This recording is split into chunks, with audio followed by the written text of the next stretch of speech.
सुशीला देवी रसोई में खड़ी भुनभुना रही थी। गैस पर चाय का पानी उबल उबल कर आधा हो चुका था, लेकिन उनका ध्यान सिंक में पड़े जूठे बर्तनों के पहाड़ पर था। सुबह के 10 बज चुके थे और घर की हालत ऐसी थी जैसे किसी ने यहाँ जंग लड़ी हो। एक काम वाली शांति भी ना, इसे भी आज ही छुट्टी मारनी थी। पता है कि आज मेरी बेटी दिशा और दामाद जी दिल्ली से आ रहे हैं, फिर भी महारानी का कोई अता पता नहीं। झाड़ू पोछा तो दूर, रात के बर्तन तक ऐसे ही पड़े हैं। मुंह चिढ़ाते हुए सुशीला देवी खुद से ही बातें करती हुई चाय की पत्ती डिब्बे में ढूंढ रही थी। उनका बेटा सुमित सुबह ही एक कप चाय गले के नीचे उतार कर दफ्तर के लिए भाग चुका था। सुमित की पत्नी काव्या अपने 5 महीने के बेटे रियांश को गोद में लिए बेडरूम में बैठी थी। रियांश ने कल रात भर काव्या को सोने नहीं दिया था। कभी पेट दर्द, कभी दांत निकलने की वजह से मसूड़ों की खुजली। वह पूरी रात रोता रहा था। काव्या की आंखें लाल थी, बाल बिखरे हुए थे और चेहरे पर गहरी थकान साफ झलक रही थी। वह जैसे ही रियांश को बिस्तर पर लिटाने की कोशिश करती, वह फिर से चीखने लगता था। इधर सुशीला देवी के पति दीनानाथ जी जब से रिटायर हुए थे, उनका स्वभाव बिल्कुल बदल गया था। उन्हें घर का हर काम घड़ी की सुई के हिसाब से चाहिए होता था। चाय में चीनी कम हो जाए या अखबार अपनी जगह पर ना हो, दीनानाथ जी का पारा 7वें आसमान पर पहुंच जाता था। आज भी वो ड्राइंग रूम में बैठकर आवाजें लगा रहे थे। अरे सुशीला, ये मेरा चश्मा कहाँ है? और नाश्ते का क्या हुआ? 10 बज गए हैं, पेट में चूहे दौड़ रहे हैं। अरे आ रही हूँ, यहाँ मेरे 10 हाथ थोड़ी हैं। सुशीला देवी झुंझलाते हुए जवाब दिया। घर में बिखरा सामान, रोता हुआ पोता, काम वाली का ना आना और ऊपर से मेहमानों के आने की घबराहट सुशीला देवी का ब्लड प्रेशर बढ़ा रही थी। दामाद जी पहली बार इतने दिनों के लिए रुकने आ रहे थे। सुशीला देवी चाहती थी घर एकदम चकाचक रहे और खाने में 56 भोग सजे हो, लेकिन यहाँ तो दाल रोटी के लाले पड़ रहे थे। तभी दरवाजे की घंटी बजी। सुशीला देवी ने हड़बड़ाहट में अपने पल्लू से हाथ पोंछा और दरवाजा खोला। सामने दिशा और उसके पति विक्रम खड़े थे।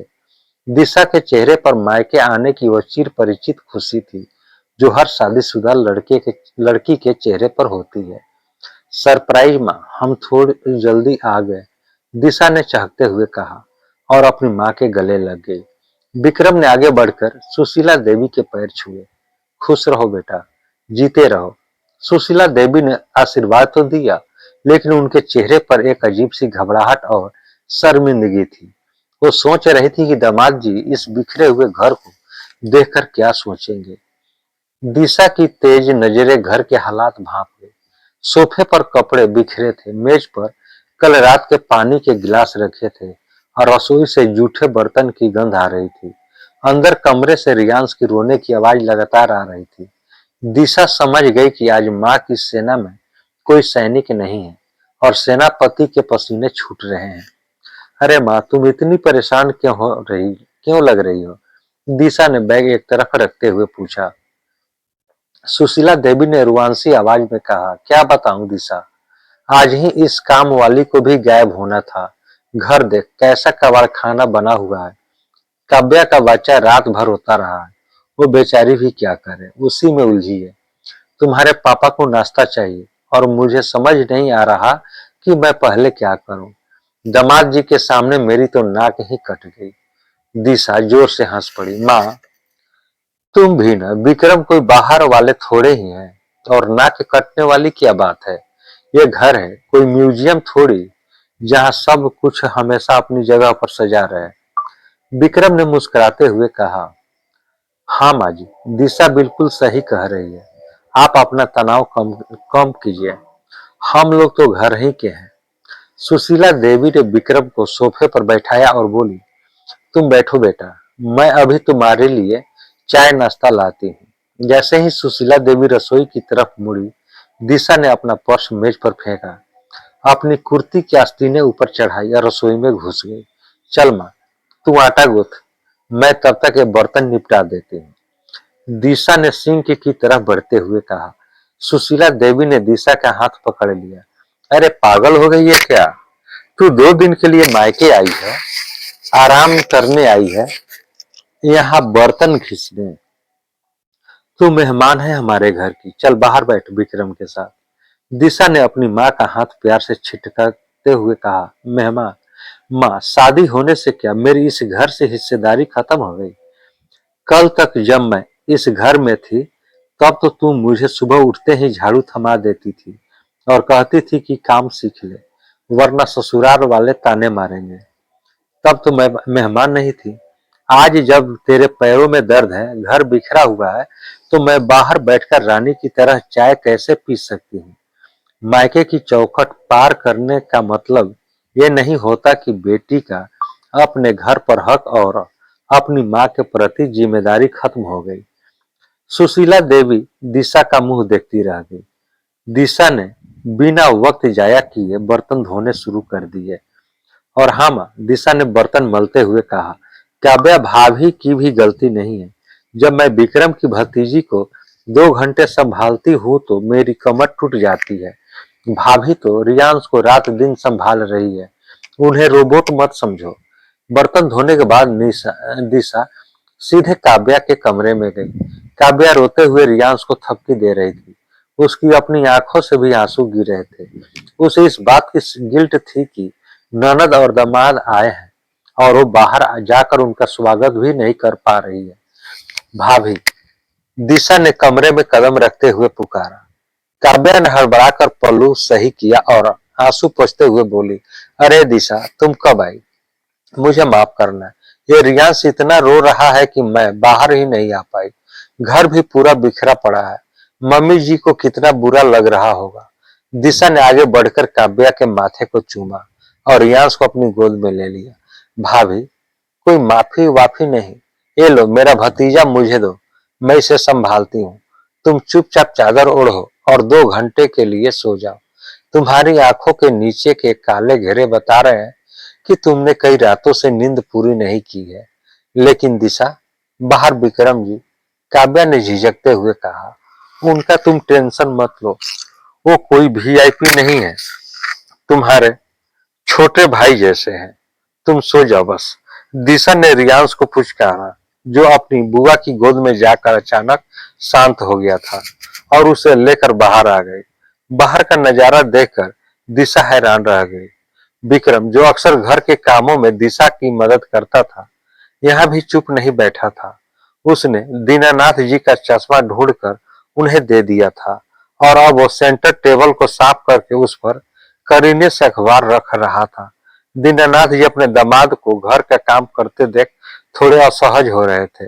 अरे दामाद जी, आप ये क्या कर रहे हैं? रहने दीजिए, सुशीला कर लेगी, दीनानाथ जी कांपते हुए कहा। विक्रम ने मुस्कुराते हुए जवाब दिया, पापा जी, जब मैं दिशा के साथ अपने घर का काम बांट सकता हूँ तो इस घर का क्यों नहीं?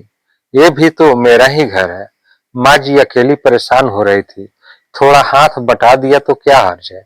सुशीला देवी जो रसोई से बाहर आ रही थी, उन्होंने विक्रम की ये बातें सुनी। उनकी आंखों में अचानक आंसू आ गए। उन्हें याद आया कि कैसे वो हमेशा काव्या से उम्मीद करती थी कि वो बिना थके घर का सारा काम करे और अपनी बेटी दिशा को इस घर का मेहमान मानती थी। आज दिशा और विक्रम ने मिलकर उनकी उन पुरानी और दकियानूसी सोच की दीवारों को गिरा दिया था। दिशा ने रियांश को विक्रम की गोद में दे दिया और वापस रसोई में जाकर माँ के साथ नाश्ता बनाने लगी। गर्मा गर्म पूड़ियाँ, आलू की सब्जी और सूजी का हलवा।